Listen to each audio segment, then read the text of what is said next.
Hey, hello, hi, welcome back to my channel. I think I might be over my weird pulsing problems, but we will find out together. So this is the beginning of my quarter two wrap up, which is April through June of 2025. I read 17 books. Okay, no matter how pedantic you're wanting to be, I realized that I have 18 entries, not 17 here. And then if you don't want to count the books within the Omnibus as their own individual stories or books, you could say I either read 18 installments of something or 16. But either way, 17 is still the wrong answer, so teehee. Back to the video. Ranging from like epic fantasy to Japanese literature to like myth-based things. Gets that's sort of a shitty description, and you'll see what my connecting point is for those books are. And then like 40k books, because that's just now in my normal stuff. And then one just like straight up lit fit pseudo romance I'm gonna talk about later. So yeah, I'm going to kind of just sort of jump right into this. So if you are ready, buckle in.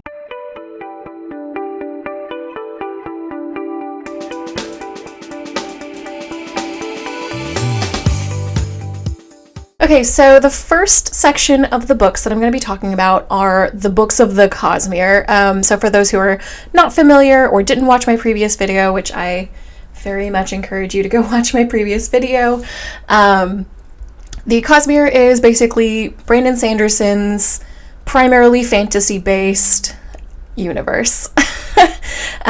Each book or series is based on a different world within that universe, and each planet has its own individual unique magic systems, but they are all somehow interconnected, primarily through a couple of characters and a couple of concepts.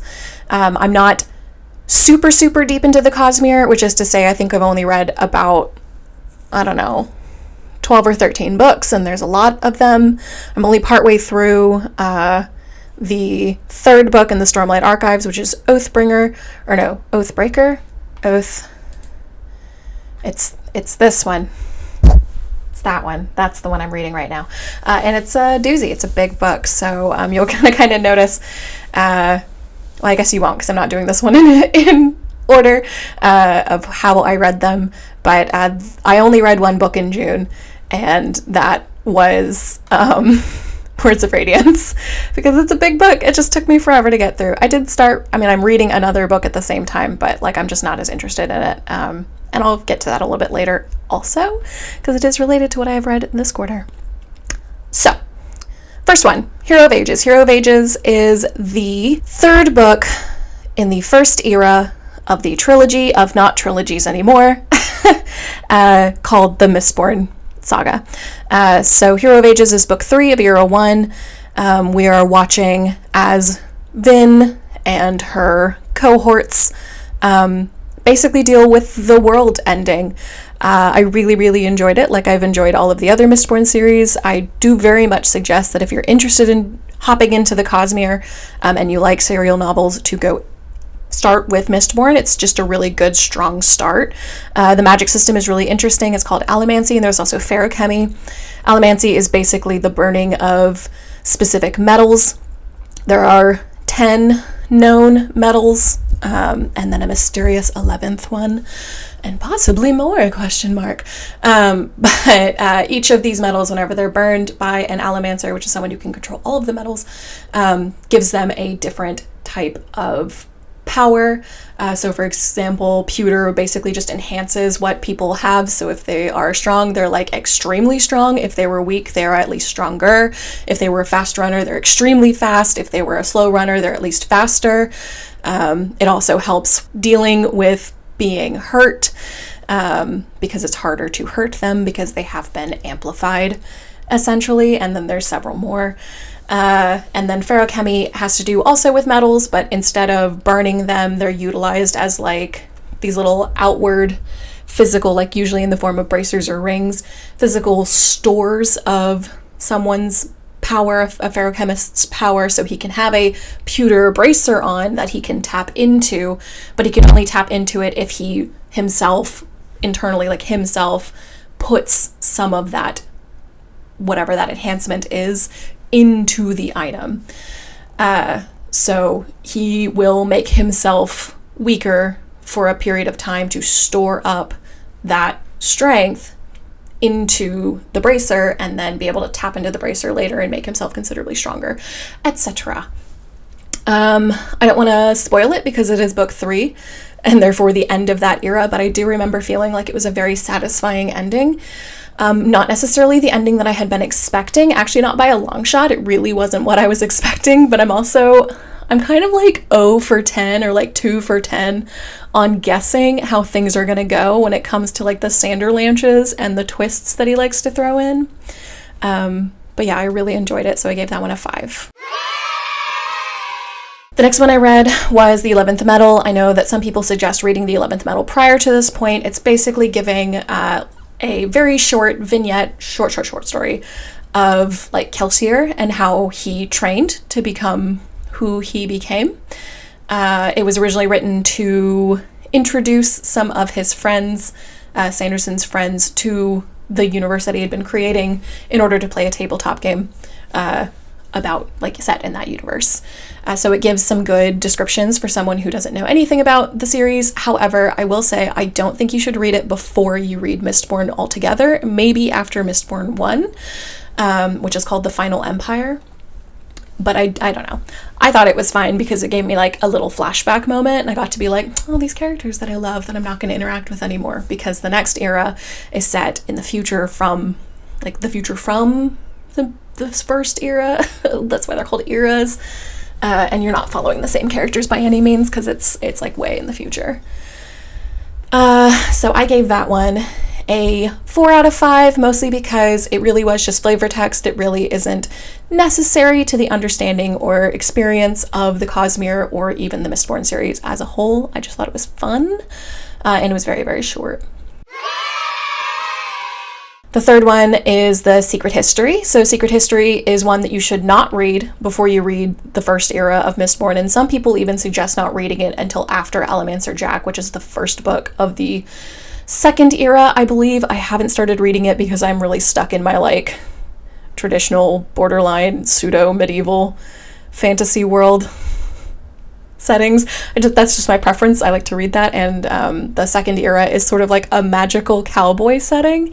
I've heard it's really, really good. I'm going to get to it when I get caught up with the Stormlight archive. They're not all published yet, but that's a little bit in the future because each one takes me about a month to get through now because they're very long. It's got a lot of spoilers, so do not read it before you read the first era, all 3 books of Mistborn. It provides a very good kind of soft introduction, not really that soft, it's pretty expansive, but like softer introduction to the concept of the Cosmere, because the Cosmere as a whole isn't like acknowledged really in the books. It does in the Stormlight archives, but it doesn't in the other books that I've read, because like why would you be aware of the greater universe that you're in, especially with the kind of setting that they have where they're still using spears and bows, and it's just very pseudo-medieval settings. Yeah, so I did enjoy it. I caught some of the like ties into other stuff, but only later, because this was the first Cosmere stuff that I joined into. So when I was reading books later on, I was like, connection. I see. Versus if I had read them in a different order, I may have been like, oh, connection, like actively while reading it rather than later. But like I will say, the Cosmere in general, you can just sort of hop into any series you want and hop around. Like you're not going to be out of order. There isn't a set order. There's some suggested reading orders on Reddit. There is one that Brandon Sanderson himself suggests on his website. But none of it's set in stone. You can enjoy it however you want to. You can skip entire series if you want to. You may just miss like an Easter egg. Nothing is like imperative that you read one before the other, with the exception of like, don't read a thing called blah blah blah 3.5 before you finish 3 of that series. Does that make sense? That way you're not like spoiling yourself. Anyway, I gave that one a 5 out of 5 because it was enlightening. So the next one I read is Elantris. And now Elantris was Sanderson's first novel. And you can tell. And I say that with kindness. But also it's really not his best. There are some interesting moments where you're like, oh, I see where you got the idea for blah and how you fleshed it out later. But yeah, the pacing is a little weird. The characterization's a little weird. There are a few too many convenient wrap-up moments. Oh, I see. Then everything is wrapped up in a neat little package. You can see where he realized that he had loose ends that he needed to tie up, and he was like, oh, convenient bow, and it doesn't feel earned. For an example of these convenient wrap-up moments or convenient plot points that just didn't feel earned, a person could be going to a guardhouse, and in order to get past the guards, they need to know the secret password, but they never knew the password. They don't know anybody else who knows the password. There is no way to listen in when the guards are coming in and out for them to hear this password, but it is imperative that they get it so they get to the guardhouse to get some item that they need for their actual proper quest. And conveniently, they find a piece of paper that is tucked next to the doorframe, and it has the password. It's that doesn't make sense. It wouldn't be very secret that way. Why would it be there? This isn't your mom's computer with her passwords sticky noted all over it. Yeah, you get what I'm getting at? It just doesn't feel good. There were also occasional inconsistencies with how the characters were acting. I don't know. It was fine. I mostly read it because I'm a completionist and I wanted to just sort of get it out of the way. But you absolutely don't need to read Elantris. It's totally fine. The magic system is kind of interesting, but it just doesn't feel as fleshed out as some of the other ones. These ones are based on Aeon Door, which are basically these very precisely driven symbols that can be altered in very specific ways to channel the ambient magic that comes from the land to do a thing, to create lights, to heal a person, to whatever. People who die may or may not be dead forever, and if they are reawakened or if they re-rise or whatever, they would be at one point treated as kings and queens, sent to Elantris, which was at the time this very mystical but also very influential place to go, and you can trade and you can get your kids healed and whatever, but something goes terribly wrong, and then that's basically the beginning of Elantris. I gave it a 4, and I feel that was probably a little bit generous. In reality, I think now in hindsight, I'd be giving it more of a 3. So to cut that one right down the middle, I'm going to give it a 3.5. The next one that I read was Hope of Elantris. It's really, really short. It's basically a vignette right after what had happened in Elantris. It doesn't add anything. It's just a little bit of flavor text. It was cute. It was really wholesome. It was sweet. The backstory for why Sanderson wrote it is also really sweet. But I don't know. She wasn't necessary, and it suffers from some of the same writing problems, but at a much smaller scale because the story itself is very short. So I gave that one a 3 when I read it, and I think I'll stand to that one, 3. Okay, the next one is Emperor's Soul.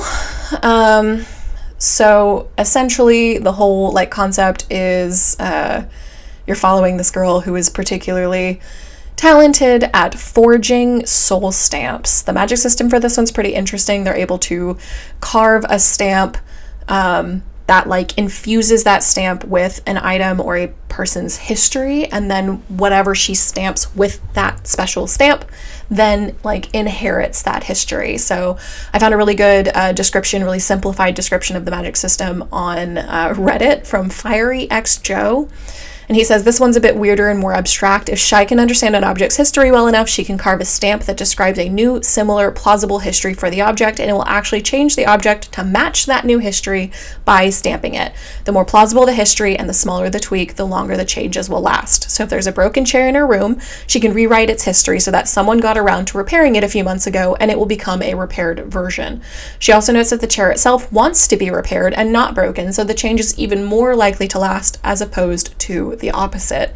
It's sort of a weird concept to wrap your head around, but it's not very difficult once you're actually reading the book. I found Shai to be pretty engaging as a character. I will admit, when I first listened to this, because I like to listen to about half my audiobooks, when I first listened to this, I was on a cross the world, not even cross country, cross the world, cross the pond plane ride, and my plane, the second one, had been delayed by like 3 hours, and I was really, really tired, and I fell asleep, and then I had to start it over. But once I started it over and I was actually paying attention, I really enjoyed it. It was good. So I gave this one a 4.5. Okay, so the next book is The Way of Kings. This is the first book in the Stormlight Archives, which is the beefiest of the series that Sanderson has released so far. I think it's also the series that he's actively working on right now. Because like I said before, the Cosmere is made up of several standalone novels and series. And this is like the most well-known one, and it's also one of the newest ones. And I'm really enjoying it, but it's like a lot. They're like really fat books. And yeah. So this one, you are on a new planet. You're following these three characters on the planet Roshar. One of the consistent things about this planet is that there are these like cyclical weather patterns like everywhere else, right? But they're magical. So you have these really, really powerful high storms is what they're called. And the high storms are extremely destructive if you don't huddle yourself in, but it is also how the magic of the universe is essentially harnessed, which is called Stormlight. Their money system is these little like glass spheres. So I just picture marbles, but with little cut gems inside them. And the type of gemstone is what determines its value and whatever. Anyway, if you leave them outside during a high storm, they get infused with Stormlight, with the magic from the storm. And then this Stormlight can then be utilized by people who can use it. It's kind of complicated. There are, I think, 10 types of powers, which makes sense. 10 is like sort of one of those weird recurring numbers that I'm seeing more and more as I read through the Cosmere. But there are 10 types of powers, and they're all based in access, essentially, to Stormlight, for the most part, with a notable exception, but I won't talk about that. This planet also just has a lot of warfare. And so, like, Dalinar is a Bright Lord. I'll get into that in a second. He's a Bright Lord who commands an army, and so you're following him, like, in the army camps. Kaladin is a previous soldier who gets turned into a slave. I'll get into that in a second. And then Shallan is, like, a bright lady, a brightness, who wants to be a scholar, kinda. Her motivations are questionable, but she genuinely is a very curious and intelligent woman, or young woman. She's like 16. Kaladin's like 19 or 20. I didn't quite put that in my head until very recently, and I'm on book 3, so nah. And basically for the whole first book, like, you don't see their paths cross. There are connections and they become apparent, but you're like not sure how as you're reading it. So you're just like, oh, let's go see what's happening in this town as you're reading, which gets a little bit confusing, but like, I really like extensive world building, and so if you really like extensive world building, this is definitely the series for you, because oh my gosh, Sanderson goes hard on the world building. There are these magical like weapon and body armor. They're plate, it's shard plate. that exist. They're called shard blades and shard plate, and they come from, they think, from the Knights Radiant, who were the heralds who betrayed humanity sometime in the past, but all of them are still infused with magic. So like anybody who wins one becomes extremely powerful and sort of shoots up the social hierarchy ladder. The way that their hierarchy is set up it's like a borderline caste system, but it's only 2 castes really, and then within them they have like different rungs of importance. So the bright eyes are people who have light colored eyes that can be basically anything other than like dark, like brown or black, and they are like the lords and ladies of the land. They're the upper echelon. They're the high class people. They're not good people. They just are the upper echelon. And then the dark eyes, who are kind of treated like shit. And it's sort of it's like a continuous underlying theme. And then in addition to that, there is slavery in the book, but it is mostly like indentured servitude, sort of as a concept, with the exception of the Parshmen. You'll understand what that means when you get to the books. So like Kaladin is sold into slavery at some point prior to this book, and then you're just following him as he like deals with his complete life upheaval. There are a lot of flashbacks and stuff to like get people's backstories. They're not jarring. I liked it. Whatever. I don't know. I really, really liked it. It's a lot of world building, and they're very, very long. So you're in it for the long haul. People very frequently suggest breaking it up, reading other books in between, just to kind of give yourself a breather and to like keep the motivation going, keep the momentum going, because some people get kind of burned out whenever they're reading really long series. I don't, personally, but I am taking the breaks as suggested, but I'm staying within the Cosmere when I'm doing it for right now. So yeah. So for Way of Kings, I gave it a 5 out of 5 because again, I'm just a sucker for like deep world building saga style fantasies. 5. Okay, the next one that I read was Warbreaker. It was suggested that I read it between The Way of Kings and Words of Radiance, and I did. And I still don't fully understand why I was told to. I also might be stupid, or I might be just too early back into the books. I don't know. But essentially, it's the story of these 2 princesses. One of them is betrothed, not willingly, to the God King, which is whatever. You're basically just following the sister that gets sent to like figure out how to navigate this new world and navigate her like kind of terrifying experience in the pantheon, like in the capital city. The princesses both like have a slightly different religious system that don't recognize these gods that are in Helendrin, and a lot of their like personal beliefs are opposite of what is espoused in Helendrin. One of them is more open-minded to, color and being modest and whatever than the other, and that becomes like a proper like plot point. I don't want to give away too much. The magic system for this one is really interesting, though. It's based off of breath and biochroma. Breath is something that every individual is born with, essentially treated as their soul. It's the thing that gives them motivation. It's the thing that like helps them feel things for realsies. But if you are very, very poor, you can sell your breath to someone who is wanting to buy them, either someone else who lost their breath for some reason, either through like there's these like mandatory donations that have to happen in order to keep the gods alive. They only last about a week without a breath because the gods are themselves essentially raised undead. But they're like really tall and sexy, which is so stupid sounding, but I promise it doesn't feel as stupid when you're reading it. But the God King is special. He's got like thousands of them or something. So he doesn't need them, but he wants them, or I don't know, whatever. That gets that gets kind of touched on later. Anyway, biochroma itself is like not totally understood, and it's like still relatively new, even within like in universe, it's relatively new as a concept.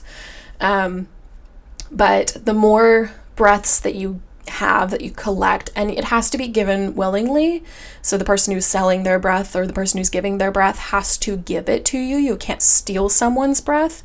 So a person who goes around and collecting the breath becomes more powerful by having more biochroma, and the amount of breaths that they have will unlock, essentially, like achievement unlocked, certain additional powers. So like one of them is perfect pitch. Okay. One of them is being able to sense other people who have biochroma. Like it goes into it, like you'll understand. It's pretty short. But the cool thing about biochroma, the way it's utilized, is that the person can invest that power, those breaths, into an object, and then give that object like an intention, like a thing that they have to do, and then some sort of command. Command phrase needs to generally be kind of simple. If you're like animating a doll, like you can't be too complex, or else it won't understand it. Because it doesn't really have a brain. It's made out of, I don't know, corn husks or something. But then they can go do the thing, and then you can bring them back, and then you can take those breaths back from the inanimate object. It was interesting. I liked it. I gave it a 4. And the main reason why I gave it a 4 is that there's a bit of narrative betrayal that happens in the final chapters that I was just like, ugh, I didn't like that very much. No, don't like that. I also enjoyed the ending because it was one of those like kind of open-ended, you can continue imagining how things are going to go sort of endings, which I personally prefer whenever I'm reading. You can read this one whenever. You don't need to wait until after book 1 of Stormlight Archives. You can never read Stormlight Archives and read this one and enjoy it because it is a standalone novel. Based on my understanding, there are not other books that are coming out about this universe specifically, and there haven't been any like end-all be-all tie-ins, clearly because I didn't catch whatever it was I was supposed to catch in Words of Radiance, which is the next one. But yeah, so I gave it a 4.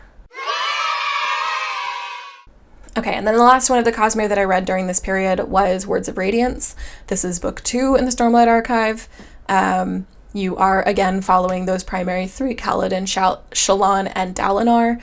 Kaladin has asserted himself into a new, like, point in society, similar to one that he had held prior, but not the same one as he was in book 1. I don't want to give it away because it's interesting and it's fun, and I just don't want to give it away. It gets difficult. But, like, the big scary thing that's happening in this one, there's a couple of big scary things that are happening in this one. The first one is there's an assassin that is out, and he is legitimately like a threat, like an actual for realsies threat. He very clearly is OP, and that makes him scary. This book also really introduces you to Dalinar's kids. Oh God, what are their names? Dalinar. I'm reading the third one, and there's a chapter that's literally just him. Adolin and Renarin. Sorry. Okay, so his kids, Adolin and Renarin, get some actual, like, characterization. You're getting to see Shallan really put out of her comfort zone. She already was in the first book, but she very much is in the second one, and she really kind of comes into her own. But we also learn some of the reasons for why she is the way that she is, but not in super depth. I think I'm going to be getting it in this third book. Adolin is sort of a pretty boy, fuck boy, really, really good at dueling. And Renarin is, like, he just seems to be like the soft, sweet one. Doesn't really like to fight, has some sort of mysterious medical issue that precludes him from being reliable in a fight. Like, nothing against him. He wants to contribute. He just, like, physically can't in the traditional sense. But, yeah, you are meeting a lot more interesting characters. You have many, many, many of the characters in the first book coming over into the second one. It makes sense narratively. Don't worry. It doesn't feel like you're shoehorning in a fan favorite or something. Everything makes sense. And this one has a lot of political intrigue, which, just like world building, I'm a super sucker for. So like, yes, please sign me up. And that seems to be continuing into the third book, which I am reading right meow. But it took me a full solid month to read Words of Radiance. So these are not for the faint of heart. But that's it for the I gave that one a 5. That's it for the Cosmere. So we are going to move on to the next section, which is Japanese contemporary fiction. There's only 2 books in this one. The first one is Butter. And I wiffle-waffled a lot on rating this one. It took me a while to decide. This book was sold to me essentially as a thriller, as like a murder mystery thriller, and it like kinda is. Like there's some really tense moments. But it's not. It's just not. Instead, you are following Rika Machida, who is a journalist in a very male-dominated it is still a very male-dominated industry, a very male-dominated firm that she works at, who decides that she really, really wants to be the first person who can get a one-on-one interview with Minako Kaiji, who is currently at the Tokyo Detention Center, and has been convicted of the serial murders of several lonely businessmen who she was dating. I think she's in the process of asking for an appeal. Either that or there's just an additional court date coming up. But like the whole shtick was that like that court date was coming up soon-ish, like in the next several months. And Rika really wanted to like be the one to get the scoop. And so something that's really interesting about this book is that it is loosely, at least it's inspired by a true story, which was the Tonkatsu murder. Which had this woman who killed several of her boyfriends through food. But one thing that had like connected all of them was she served them all tonkatsu. Kaiji, as like the little mirrored parallel character of that woman, is very, very, very, very passionate about food, specifically French cuisine, but food in general. And she's also very passionate about passion and about like feeling things. And she is herself a not traditionally beautiful per Japanese standards woman. She's heavier set, she's very loud, and she's very sexual, and she's very boisterous, and she's very basically stereotypical Japanese woman altogether, just everything about her. That makes her so interesting, right? Like everybody just wants to watch and like see her fail because she is the antithesis of what a good Japanese woman should be. So Rika writes her a letter asking for her recipe for something that Kaiji had posted on her food blog before she had been incarcerated. That sort of started everything in terms of like the serial killing. And Kaiji takes her up on it. So Rika spends several visits trying to slowly pull information out of her. And the only way she can do that is by agreeing to do these sort of increasingly silly, ridiculous things and then describing them for Kaiji at the next visit. And they're all centered in some way around food. Like, for example, one of them is like, nothing can beat the taste of butter ramen at 2 a.m. Just after you've had sex. Go do that and describe that to me. How weird, but then Rika does it. Whatever. You're also following Rika's bestie, whose name is very similar. IIRC, and I cannot remember her name.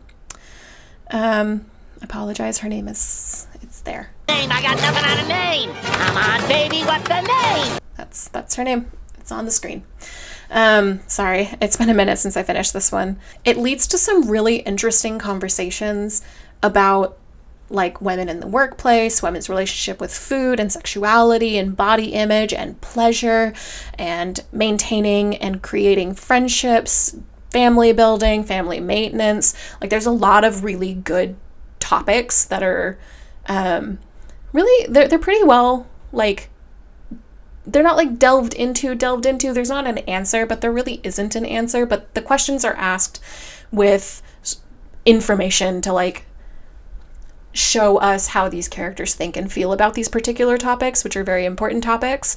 There is like a lot of body image stuff. And so if you are sensitive to that, or sensitive to reading descriptions about like really vivid descriptions about food, that think like when you watch a Ghibli film and you see the food on the screen and it always like looks freaking glossy and delicious. Like, that's what the food was described like in this book, just really vivid, which was funny because it created a funny little juxtaposition of like kind of bland descriptions of the world that they're actually living in, and then these like in your face, full color descriptions of food, which I enjoyed, but it was weird. Like, it was like turning your black and white TV to color and then back to black and white. It took me a really long time to get into this, like a month and a half to get through the first half, because it was sort of, it was just slow. It was just really fucking slow. And then there's a scene where there's a trip that is had. It is, you will know it when you get to it if you decide to read it, and then everything just like absolutely picks up from there, and then it just does not stop. It's like a freight train. It just finally picked up the speed and it maintains it through the rest of the book. And because of that, I really ultimately really enjoyed it. I just wish that the first half hadn't been so meandering, but that's just like a taste thing, and it might just be like a me thing. I haven't read a whole lot of Japanese literature, and I'm not familiar with like the standard storytelling, book writing styles. Yeah, I don't know. But at the same time, it created a really good juxtaposition for the freight train of the end. Not a physical train. There is a train, but that's not what I mean. A metaphorical freight train, because the slow meandering is just that much more stark. It's just that much more stark of a difference. And I enjoyed that. In the end, I gave it a 5. I gave it a 4.25. Not a 5. I gave it a 4.25, because I think I rated this one originally on Libby. And that lets me do that. Not on Goodreads, though, so I had to give it a 4. But yeah, I don't know. It's worth trying. I think you might enjoy it more, especially now that you know that it's not like a thriller like I thought it was. I was just waiting for something to happen and it wasn't happening. And I think it was because I was missold. If I had gone into it with a more open mind, I might have enjoyed it more. So I do recommend it. But yeah, 4.25. Cool. The next one, and the other Japanese lit fic, contemporary fiction that I read, was The Convenience Store by the Sea. It was just so wholesome and so sweet. It's set at a, you can guess it, convenience store by the sea in this cute little like half retirement town, half sleepy small town with like oceanside. You are following several different characters that either work at or go to in some way interact with this specific convenience store. And each chapter is its own little capsule story. It reminded me very much of like a slice of life anime, which is my favorite genre of anime, so of course I enjoyed it. Like, honestly, who's surprised? But it was just so damn wholesome, and it was one of those like, man, you never know whose life you're gonna touch. Like, mate, be nice. Be nice. You never know. You might make somebody's day. That little kid playing Game Boy in the back might be being bullied by kids at school, and so if you have an extra piece of mochi, offer it to him. You know? I don't know. It was just really freaking cute. It's definitely like a good beach read, in my opinion. It's not long at all. Didn't take me very long to get through. Very handily gave it a 5 out of 5. Okay, so this next section, section is my Warhammer section. It's all from the same like omnibus book that I had gotten as a suggestion by the guy who runs the Warhammer store in town. I was going for the mini of the month, and I was just perusing because I can, and he was like, what books do you like? And I was like, oh, I really liked Harrow Master. And he was like, okay, here you go. And he just like pulled out this thick book, and he was like, don't worry, it's actually 3 books and also some short stories. And I was like, okay, thank God. Because I didn't know if I could handle that much Warhammer for a single story in one go. Yeah, so this one follows the Night Lords, which are on the wrong side of the heresy or whatever. I don't know, whatever. They're traitors and killers who use fear as a weapon, face threats from within and without as they struggle to rebuild their legion and continue to fight the long war. The writing is really good. It has fight scenes, as they all should, and the fight scenes are pretty gory, but they're not so gory that I can't personally stomach them, and I have a super weak stomach when it comes to gore. And honestly, this book had so much more political intrigue and station side interactions that I felt like it was really balanced, like in a good way. It does have the silly Latinization that exists in all of these books, and that's just me being, I don't know, a nonner or something. I enjoyed it. I think Dembski Bowden has like really good, sometimes like poetic ways of phrasing stuff, and I, as always, all of these books tend to have this like undercurrent of like how to define morality within the universe, within their space within the universe, because they're all just kind of shitty. Like all of the factions kind of suck as like people. And so that usually you follow like one particular character who is dealing with their own moral issues. And Bowden writes these really, really great human characters that I like genuinely love, and I want all the best for them. I think Octavia was super fun, and Septimus is also like surprisingly kind of sassy. Like, I don't know, I just really liked it. I really hope that they show in the next 2 installments. I haven't gotten to them because I've been stuck in the Cosmere, but I really love it when the worst bad guys do something unexpected, and I'm like genuinely very excited to get into the next book. So I do recommend it. You don't have to be super steeped in 40k lore. You don't have to be steeped at all, because Bowden does a good job of describing what needs to be described so that you're not lost. So yeah, if you like gritty sci-fi sort of dark fantasy style stuff, or if you're into Warhammer, like obviously that's a win. I definitely recommend it. So I gave that one a 5.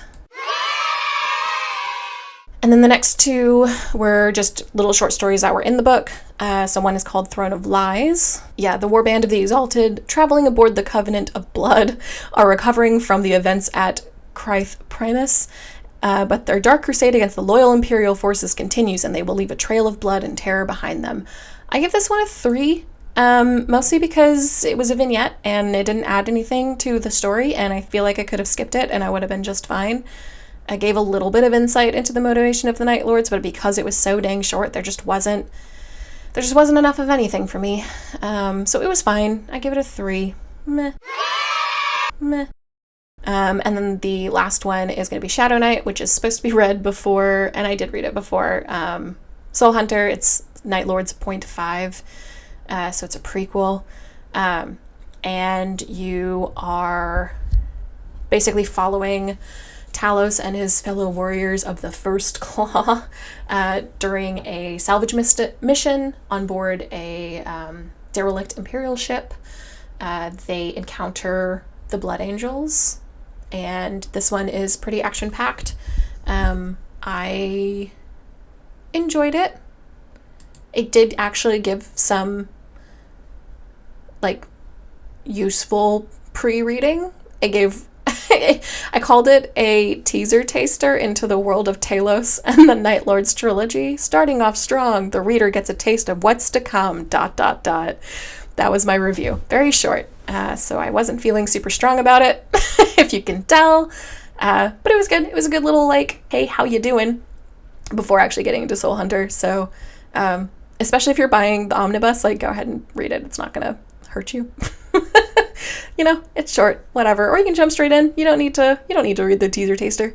But I enjoyed it. So yeah, I gave that one a 4. Okay, so the next 2 I'm going to talk about are fantasy fiction. And so I'm going to call this section More Fantasy That Isn't Cosmere. Okay, so the first one I want to talk about is Godkiller, and I have some opinions about it. I don't think that I particularly like the writing style of Hannah Kaner. And I think a little bit of that comes from the fact that I don't think she knows who her target audience is. A lot of it is written for what appears to be a young adult audience, so something I would have read in like high school or maybe early college. There's a lot more modern word usage, except for there's like random F-bombs that seem to come from nowhere. They don't feel like they fit in the lexicon of the given characters, even the really edgy character that's using it. But that's kind of all it feels like. It just feels like she's trying to be edgy in her writing, and this character is trying to be edgy, but she's like saying it to herself. So it's like not for any particular whatever. For some reason, I just have like this really strong opinion about whenever characters use modern curse words in a fantasy setting, because I feel like most of them don't make sense. Like, you can say "God's damn it" and I'll probably believe it if your fantasy has several gods. But I'm just not gonna I don't know. The use of the F word just really threw me off. And maybe it's because I was like originally thinking this is something I could lend to the neighbor kid, and then that happened and I was like, oh, never mind, can't do that.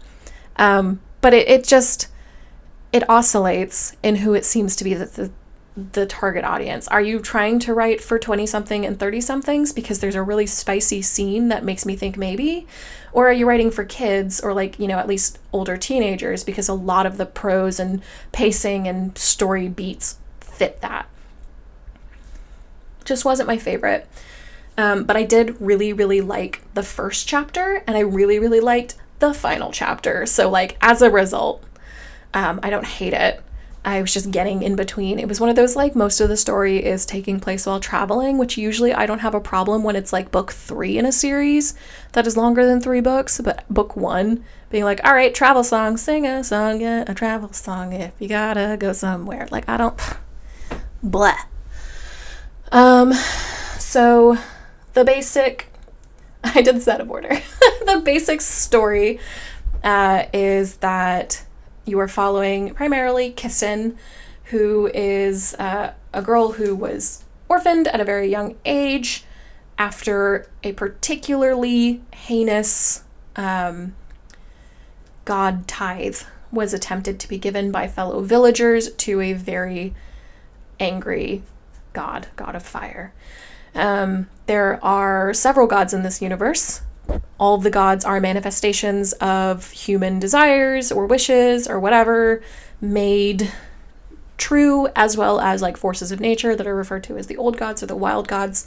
And at some point, the king, maybe he was the prince at the time of the kingdom, decided to wage war against them, these gods, because they physically exist in the world. You can physically call upon them. And there was this massive war. And when he became king, he outlawed religion of any kind, basically, because a god that is killed is not truly killed unless he has been fully forgotten.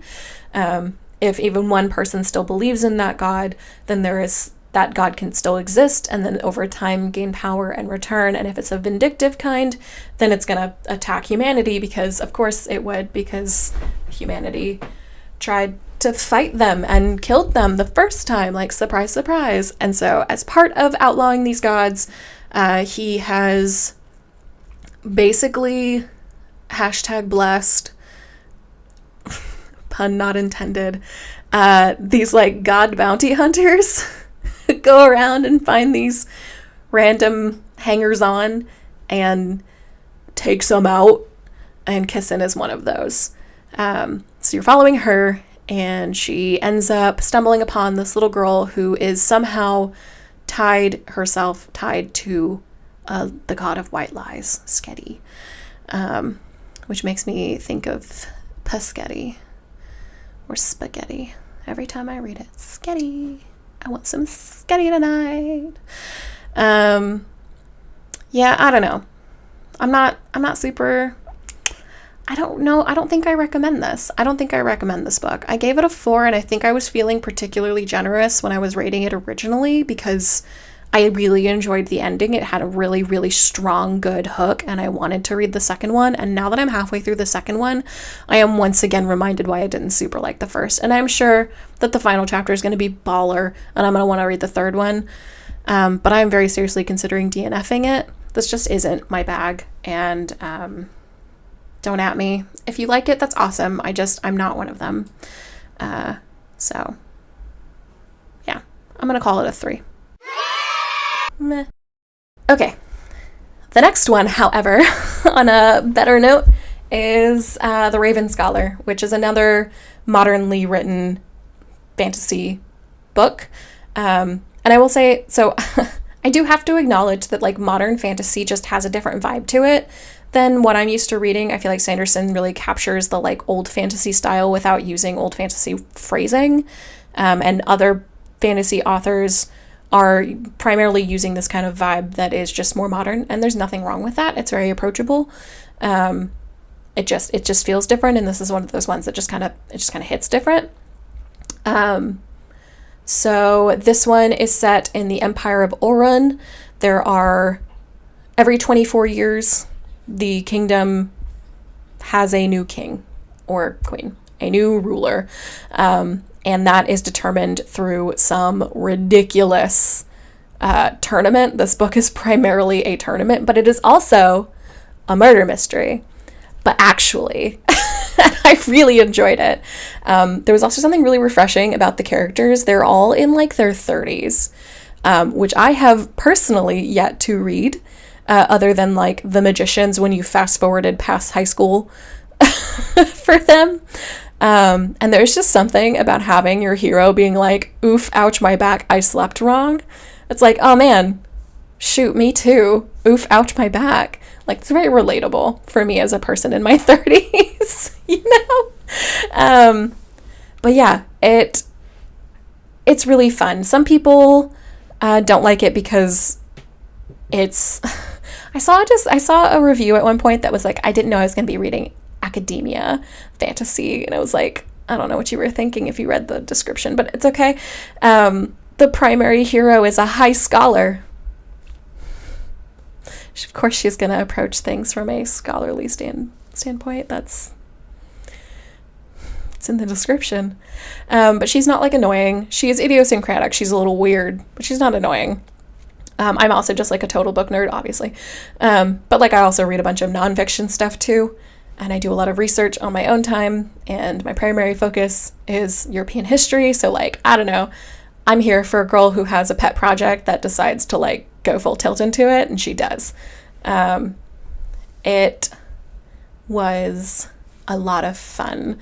There are different kind of like houses, monasteries that have different animals that are associated with them. And I didn't write down what they all were, so I can't remember anymore. But the ravens are the scholars. 2 hours later. I don't remember what I was saying before, but because I spent some time trying to find a quick and dirty version of what these guardians do. So within the tournament, there are contestants from each of the guardians, which were basically animals, animal gods that like can create the world and can also break it. And if they return, then the world's going to end. Like that's like the overarching, constantly reminded thing. There are the dragon, monkey, tiger, fox, hound, ox, and raven. The dragon does not traditionally compete in these because they're sort of like on their own. That's the most powerful god. They're also like the most like magic of them. They're the ones who like straight up can normal cast spells. And then there's the monkeys, who are like really, really sly and really, I don't remember what they're. Approximately 10 hours later. Okay. One of them is the monkey. They are sort of associated with like creativity and with like games and arts festivals. There is the tiger, who are like these cutthroat bitches, who are very well skilled in martial arts. They all have their own style of martial arts, but theirs like seems to be particularly cutting. You've got the hounds, who are fiercely loyal, but like in a really scary way. They're generally the cops. You've got the ox, who are very strategic and very intentional, and generally associated with like architecture, and also manual labor and like carpentry. And you've got the foxes, who are the sneaky sly ones, also kind of associated with games, but these kinds of games are like the ones that have 14 different meanings, and if you don't pick the right one, fuck you. And then you've got the ravens, who are the scholars. So you've got the Raven Scholar. Wow, it's the first book of, I think it's going to be a trilogy. It was only published like last year or earlier this year. It's very, very new. I don't think it was this year's, in May of this year. I don't think we're going to get another one until maybe next year at the quickest, and honestly, that's fine. The author is Antonia Hodgson, who had been writing like historical murder mysteries before, and you can tell, and it's a lot of fun, I think. And apparently she spent a really long time just like mapping out the world for this particular trilogy, so I'm excited because it seems to be paying off. There's a lot of intentional choices that I particularly appreciate. So yeah, I gave that one a 5 out of 5. And then the last two are my like other genres. So we've got Circe, which was such a good read. My friend had suggested it to me last summer, and I finally got to it. And everything she suggested to me so far has been fucking 10 out of 10. I gave this one a 5. This one is very much like set in like Greek mythos. Circe is herself the daughter of Helios. And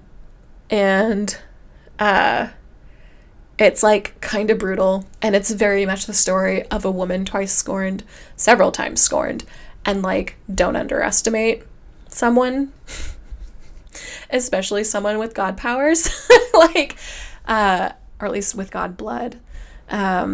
It was just such a fun read. I really, really liked Circe. It was also just very beautifully written. It was very poetic. I'll come up with another. The prose was just really, really nice. The pacing was beautiful. I really, really enjoyed it. I definitely recommend this one, especially if you're into Greek mythology, but also just if you're interested in a strong female lead character. Yeah, it was a total vibe. Really, really liked it. There are some trigger warnings, to include sexual assault. So like, if that's something that affects you, keep that in mind. Maybe give it a miss if you need to, because it is pretty prominent in a couple of chapters. But overall, like, I really, really genuinely very much enjoyed it. She's a total badass, and I loved it. And then the last one, the most embarrassing for last, I read The Ministry of Time by Kaliane Bradley. This is so out of my wheelhouse. This is not a book I ever thought I was going to read. I picked it up when I was on a Waterstones, and I thought the description sounded so fucking stupid that I immediately put it back down, because I liked the cover, and I am very much like a buy a book by its cover. I bought the Raven Scholar because it was pretty. But I thought it just sounded really dumb. And then I ended up seeing it plastered all over adverts in London and in Paris, I think. And I was just like, nope. Usually when a book has to put this much time and energy into advertising itself, it's generally not very good. And so I had fully intended to never read it. And then my other friend, who has so far not given me a book that I don't absolutely love by the end of it, suggested it. She was like, do you need something fluffy to read that also has a little bit of sci-fi?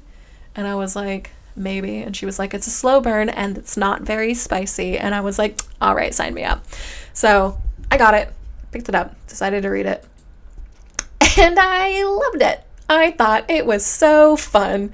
The premise is so stupid. A ministry worker is put on this really secret-y job within the ministry, and she is made to be essentially a companion, a live-in bridge for this guy that they yoinked out of 1847 with their super special secret time machine. And then she has to teach him how to function in the 21st century. And she's one of like 7 bridges. And it sounds so dumb. And it was a little dumb, but it was also great. It was really, really well written. I absolutely loved Graham Gore, which is the guy who was taken out of 1847. Apparently this whole book was basically inspired by Bradley's like borderline obsession with this Arctic expedition that happened in 1845. That she and her friends would just like gush over and find every little bit of information they possibly could and like share the new information that they found. And like that was what, and like, what if we brought him to today? Like that is the premise of this, of what inspired her to write it. And you know what, honestly, thank you. I'm so glad she did. It was so sweet, and also like genuinely kind of sad. I like legitimately cried, which is also very embarrassing to admit. But I loved it, and I definitely recommend this book. You can judge me all you want. I gave it a 5 out of 5. It was just so easy to read. It was so cute. I don't know if I would call it science fiction. I mean, it does have, like, obviously a very strong science fiction, like, plot point, but it itself doesn't have that vibe that a science fiction book would have. I just thought it was just so fucking cute. Yeah. And it actually like goes over the sort of traditional tropes of what are the moral implications of time travel and taking somebody out of their timeline, and what does that do ripple effect wise and stuff. But it's only kind of at the end that she like does that conversation. Otherwise it's just these roommates becoming more than roommates. It was just so cute. Yeah, 5 out of 5. Judge me all you want. Okay. This one was really long. Thank you for sticking it out with me. I hope you guys enjoyed it. I obviously enjoy reading, so these are super easy for me to just chit-chat about. Please ignore my awful, awful hair. I'm gonna pretend that's looked nice this whole time. It still looks bad. Whatever. Don't say anything about it, please. Have you read any of these books? What did you think about any of them? Do you agree with some of the points that I've made? Do you have some counterpoints that you'd like to suggest? Please leave something in the comments below. I try to interact with everyone who responds kindly in the comments. I think I've only ever ignored one that was rude, or at least that I perceived as rude. Tone is hard to tell through text. And I don't get a whole lot of comments, so it's definitely going to be easy for me to reply to you if you do. If you enjoyed this video, or if you enjoy the type of video, please consider subscribing, stick around, ring the bell or whatever, so you know when I post. I only post like once a month, so you do really kind of need the bell or else I'm going to get lost. Unfortunately, I just don't have as much time as I would like to dedicate to these things. But I promise I am always thinking about what kind of videos I can do. Would you like to see more of these roundups? Would you like me to do them more like on a monthly basis rather than on a quarterly basis? They're going to get a little bit slow right now because I'm in the Stormlight archives, but I do generally read 2 books at a time, so I can probably add in a second one. Do you have any suggestions for me based on what I have been reading between this last one and this one? I really want to know. I want to hear. I want to see. Whenever this video ends, there's going to be 2 little links that'll pop up. One of them is going to be to all of my video essays that I've done. That includes my last quarterly book review, as well as my video essays on like European history stuff and some academic, like scholarly reviews of things that I've read for my research that you might find interesting. And then the other link is going to be whatever YouTube's algorithm thinks you might be interested in. But yeah, I hope that you stick around, and I will see you all in the next one. Bye!